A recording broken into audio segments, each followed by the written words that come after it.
Hé hé, Rama a trouvé garçon. Sa mère lui a dit que ne crois pas que tu es la seule à être capable de tout pour protéger tes enfants. Moi aussi, je peux protéger les miens. Elle est prévenue, jusqu'on l'a chassée seulement de la maison. Django n'est plus la priorité de Sukeo. Maman, la fille voit déjà un avenir meilleur ailleurs. Oui, oui, oui, oui, oui. Pendant ce temps, Django réalise que je suis en danger. La fille, s'il me dit qu'elle part comme ça, là. Non, non, non, on doit régler ce problème-là autrement. Et comme il est fort dans les menaces, oh, vraie nouveauté ici, c'est le lien qu'il y a entre Django et Fatou. Tante et neveu, non, non, non, le duo de choc, deux terroristes. Marie-Thérèse, alors on t'avait prévenu que tes recherches que tu fais là, la surprise va te surprendre, maman. C'est souvent bien de connaître la vérité, mais toute vérité n'est pas bonne à savoir. La preuve est là.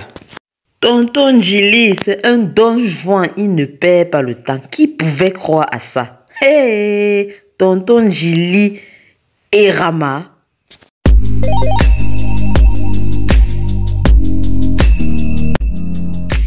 Bonjour les amis, avant de commencer, n'oubliez surtout pas de liker la vidéo, de vous abonner, mais surtout d'activer la cloche de notification.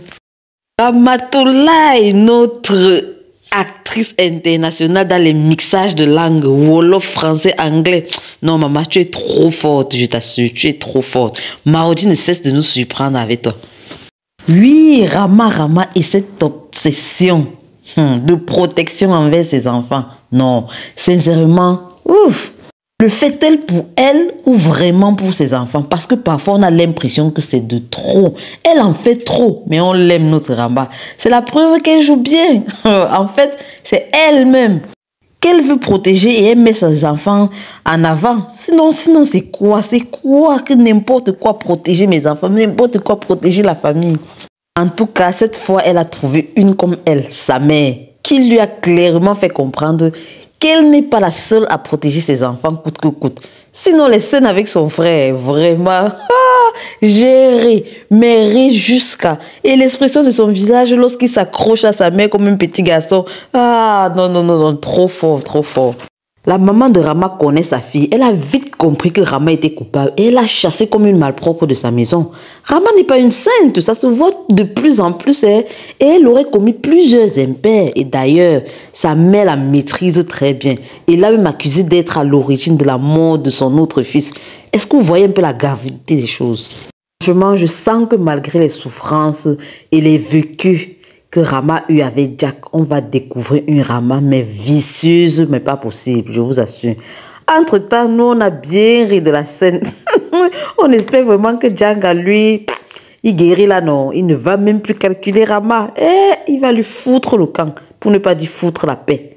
Les amis qui s'attendaient à ça, Rama qui sort avec tonton Gilly, son cousin, et qui eût cru? C'est un sang-gène, c'est là. Une sang-gène, je voulais dire. Et on dirait que tonton Gilly l'aime malgré tout. Et que ce qu'il est en train de vouloir faire avec Aya là, il veut juste passer du temps, remplir le vide. Vraiment que laisse Rama et surtout profiter pour lui soutirer un peu d'argent. Oui, parce qu'il ne faut pas oublier cet aspect-là, que c'est un charognard. Tonton Gilly est un charognard. Sinon, pour ne pas dire un peu d'argent, beaucoup de sous. Anyway, tonton Gilly joue à quel jeu? Tonton Gilly et Awa, la mère de Diarrhée, on va y revenir. Fatou et Django, waouh, Marodi, on en parle. Les lignes de ça, on ne s'y attendait, mais alors vraiment, pas du tout. Tu ne cesseras de nous surprendre, mon gars. Les deux là, neveu et tante, le duo de choc.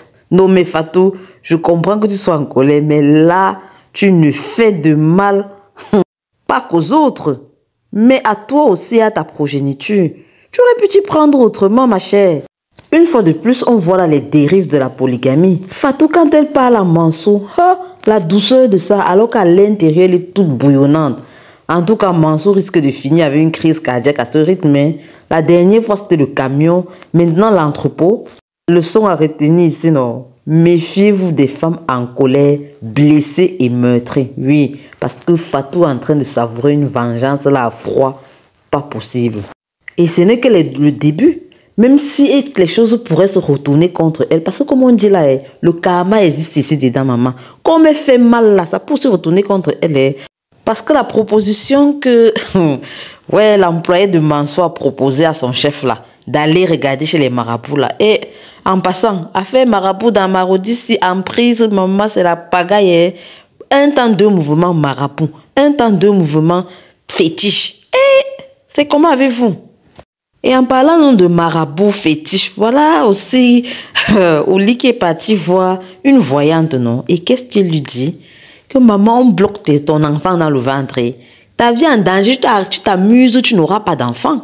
Hey, la fille là va faire comment? Direct, elle pense à ses co-épouses. Et oui, c'est ça encore une fois la polygamie. Quelque chose t'arrive de mauvais, tu vois seulement les autres. Eh, mais c'est ça, hein. Vu ce qu'elles toutes font là-bas, quelle manigance n'aurait-elle pas créé justement pour bloquer Oli, vu qu'elle est la seule maintenant qui pourrait enfanter un fils? Étant donné que elles n'en ont pas eu, elles n'ont que des filles. Oui, donc chacune là peut être en train de réfléchir là que si la fille tombe enceinte, hein, hey, peut-être ça peut être un garçon. Hein. Ha, et même le père qui veut le garçon là, il ne sait pas que c'est lui qui donne les garçons, maman. Ou qui donne le sexe de l'enfant même en général. Ouais, africain, on va faire comment? Avec ça, Oli va sûrement aller raconter à sa mère et ils vont chercher la solution, comme d'habitude. Mon cher Django, Souke n'est plus au courant de toi. Oh. Elle a trouvé mieux et il est temps pour toi de libérer le plancher.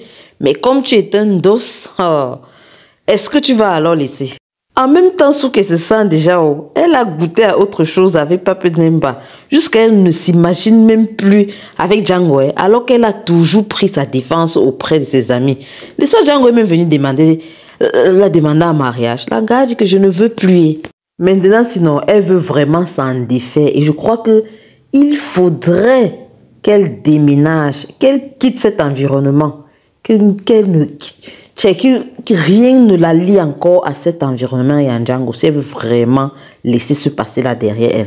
Même si ça se sent à des kilomètres, ça ne sera pas chose facile. Hein, parce que Django, lui, il est décidé à mener la vie dure à Pape Demba. Oh, maman, Souke, est-ce que tu sais que c'est toi qui mets Pape Demba dans les problèmes comme ça là? Jusqu'à tu es déjà toi en mode ami avec Marie-Thérèse. Même Marie-Thérèse là, elle est même simple, maman. Une autre personne ne l'aurait même pas calculé. Ah, on va dire qu'est-ce que ce sont ses affaires. Elle ne gère pas. Si son frère lui présente déjà, elle va fuir. Maman, c'est comme ça que les belles soeurs font ici derrière. Waouh! Pour elle quoi? Est-ce que c'est sa vie? C'est elle qui a envoyé Pape Demba dans les bras d'une autre. Pape Demba lui-même là, j'ai pitié de Diarry. Ouais, Diarry, une fille bien, mais qui, hélas, n'est vraisemblablement pas faite pour Pape Demba. On espère juste que Awa, sa mère, ne tombera pas dans les filets de tonton Djili. Parce que là, ce sera deux déceptions qui viennent d'une même famille. C'est trop fort. La vengeance peut être amère. Pour le moment, on a l'impression que maman Awa a la tête sur les épaules et qu'elle ne va pas flancher trop là. Même si elle a déjà laissé les indices de flanchement. Hein. Moi, j'ai cru qu'elle allait sortir là quand elle a écouté tonton Jili parler avec Rama. Je me suis dit que non, la fille, elle a compris quelque chose de tous nos parents. Non, elle n'est pas si wise que ça. Hein. Maman, mais en tout cas, elle s'est retenue jusqu'au bout. Elle est rentrée chez elle, au moins par respect pour sa fille. Et là, on doit l'apprécier. Vraiment, Awa, tu es une femme respectable, malgré tout. Maman, la petite scène de Kadia et son père, on en parle. La fille a décrit le tableau, c'est comme si elle parlait indirectement à son père. Oh, les liaisons non voulues, les situations si. J'ai disais carrément que ce que tu veux faire là, vraiment, je ne suis pas trop d'accord. Ou bien elle-même, elle exprimait ses vœux. Peut-être déjà, si elle veut faire du mal à quelqu'un. Bref, on avait l'impression qu'elle décrivait le tableau en parlant d'elle-même et de son père. Sincèrement. Les amis, dites-moi ce que vous en pensez. Et si on revenait un peu à Pape Demba qui est décidé à ne pas prêter main forte à son oncle tonton Djili, oui, et sa mère l'y oblige. Ouais, vous avez vu la discussion qu'il y a eu entre eux. Pape Demba dit qu'il a déjà menti une fois et qu'il ne mentira plus. Mais qu'est-ce que... Ça se voit que Pape Demba connaît très bien l'histoire de sa mère et de son papa. Il sait, mais on dirait qu'il ne sait pas tout en même temps. Qu'est-ce qu'il a pu bien dire? Qu'est-ce que Rama l'aurait poussé à dire qu'il n'aurait pas dû dire? Dites-moi, qu'est-ce que vous voyez ça comment? Parce qu'on a l'impression que oui, il a fait des choses, lui-même est conscient ou de manière inconsciente qu'il n'aurait pas dû le faire, mais qu'il a quand même fait. Et bien sûr, tout en étant conscient que son père a quand même une grosse part de responsabilité là-dedans, il sait que son père n'était pas bien. Mais on dirait qu'il y a quelque chose quand même que sa mère a ajouté à ça, qu'elle n'aurait pas dû ajouter. Un truc de trop. Mais sincèrement, la scène était touchante. Quand Pape Demba vient demander pardon à sa maman, non, je n'aurais pas dû te faire souffrir. Mais vous voyez, où c'est la manipulation, où il y a la sincérité dedans. Non, Rama, tu es forte. Tu es forte, ma mère. Mais une chose est sûre, ma Rama, c'est-à-dire elle est persécutée par ses vieux démons, oui. Elle rêve chaque fois de Jack, Jack, Jack. Et comme par malchance, voilà Marie-Thérèse qui vient, qui est au courant de tout, qui écoute sa mère parler. Et qui est seulement là, qui demande aussitôt, mais qui est Jack? Maman ne fait que dire Jack, Jack, parce qu'elle est venue au secours de sa mère. Sa mère criait, elle était en train de faire un cauchemar, elle criait. Et Pape Demba et Marie-Thérèse viennent au secours de leur maman. Non mais sérieux, Marie-Thérèse ne lâche rien, hein. Sa mère est en pleine crise. Et tout ce qui lui importe, c'est qu'on lui donne des réponses à ses questions. Tellement elle est aux aguets avec sa mère. Non, c'est vraiment chien et chat les deux là. En tout cas, on l'avait présenté au début. Qu'elle pourrait être très déçue en apprenant qui était vraiment son père. Et ça se dessine petit à petit. Comme c'était prévisible, Marie n'y croit pas. Tellement elle l'avait idéalisé. Mais une question reste. Si Jack est en prison, sur qui est-ce que Rama a tiré? Ou alors, l'avait-elle juste blessé? Qui a-t-elle réellement tué? D'aucuns disent même que par la suite, peut-être, elle va aussi tuer tonton Gillier. Bref, les ainsi. Rama, c'est un mystère. Mes chers divas, j'attends vos avis en commentaire. Dites-moi ce que vous pensez de toutes ces situations-là. Il y a trop d'intrigues dans Emprise. Ciao, ciao.